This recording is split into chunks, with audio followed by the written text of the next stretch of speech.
കൊടുക്കുമ്പോ എളുപ്പത്തിൽ മനസ്സിലാക്കാൻ ചിലപ്പോ പ്രയാസം വന്നേക്കും. അതുകൊണ്ട് തന്നെ ചിലർക്ക് വയറ്റിൽ കിടക്കുമ്പോൾ ചിലത് കൊടുക്കൂല. ഇതിനെ ചൂഷണം ചെയ്യുന്ന ചില ഡോക്ടർമാരുണ്ടാകാം. വയറ്റിൽ കിടക്കുന്ന കുട്ടിക്ക് കാലില്ല എന്ന് പറയും, വയറ്റിൽ കിടക്കുന്ന കുട്ടിക്ക് കൈയില്ല എന്ന് പറയും, വയറ്റിൽ കിടക്കുന്ന കുട്ടിക്ക് കണ്ണില്ല എന്ന് പറയും, വയറ്റിൽ കിടക്കുന്ന കുട്ടിക്ക് കാതില്ല എന്ന് പറയും. ചിലപ്പോൾ സ്കാനിങ്ങിന്റെ തകരാറാണ്. പക്ഷേ അത് മനുഷ്യൻ ബോധ്യപ്പെടാതെ എന്തെങ്കിലും താൽക്കാലികമായ സ്കാനിങ്ങിന്റെ റിപ്പോർട്ടുകൾ ഇട്ട് വയറ്റിൽ കിടക്കുന്ന കുട്ടിയെ കൊന്നുകളയുന്നവരായാൽ അതേ അല്ലാഹുവിന്റെ ഖുർആൻ എന്നോട് നിങ്ങളോട് പറയുന്നു, കൊലപാതകം ചെയ്യുന്നവനായാൽ, എങ്ങനെ കൊലപാതകം ചെയ്യുന്നവനായാൽ, മനഃപൂർവ്വം കൊലപാതകം ചെയ്യുന്നവനായാൽ, എങ്ങനെ മനഃപൂർവ്വം കൊലപാതകം ചെയ്യുന്നവൻ, ആ കൊലപാതകം എന്ന് പറഞ്ഞതിൽ വയറ്റിൽ കിടക്കുന്ന കുട്ടിയെ കൊന്നുകളയുന്ന സ്വഭാവവും അതിൽ പെട്ടത് തന്നെയാണ്, സംശയിക്കേണ്ടതില്ല.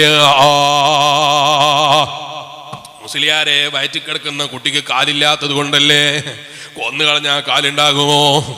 അങ്ങനെയാണെങ്കിൽ നിനക്കൊരു ആക്സിഡന്റ് പറ്റിയാൽ, അല്ലാഹു കാത്തുരക്ഷിക്കട്ടെ, ഒരു ആക്സിഡന്റ് പറ്റിയിട്ട് കൈ മുറിഞ്ഞു പോയാൽ, അല്ലെങ്കിൽ നീ യാത്ര ചെയ്യുന്ന സമയത്ത് ആക്സിഡന്റ് പറ്റിയിട്ട് കാല് മുറിഞ്ഞു പോയാൽ, വിരൽ മുറിക്കണമെന്ന് ഷുഗറിന്റെ പേരിൽ ഡോക്ടർമാർ വിധി എഴുതിയാൽ, നിന്റെ മക്കൾ വന്നിട്ട് നിന്നെ കൊന്നുകളയണം, കാലില്ലാത്തവനാണ് എന്ന് പറയുമ്പോ നിനക്ക് അംഗീകരിക്കാൻ കഴിയുന്നുണ്ടോ?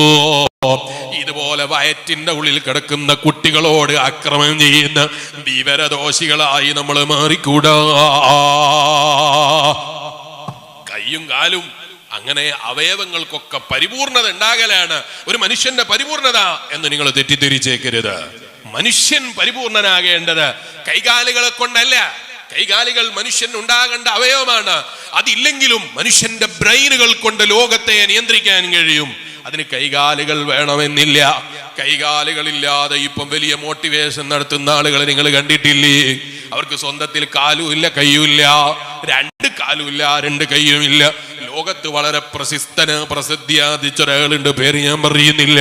അയാളുടെ ക്ലാസ്സുകൾക്ക് ലക്ഷക്കണക്കിന് ആളുകളാണ് തടിച്ചു കൊടുക്കുന്നത്.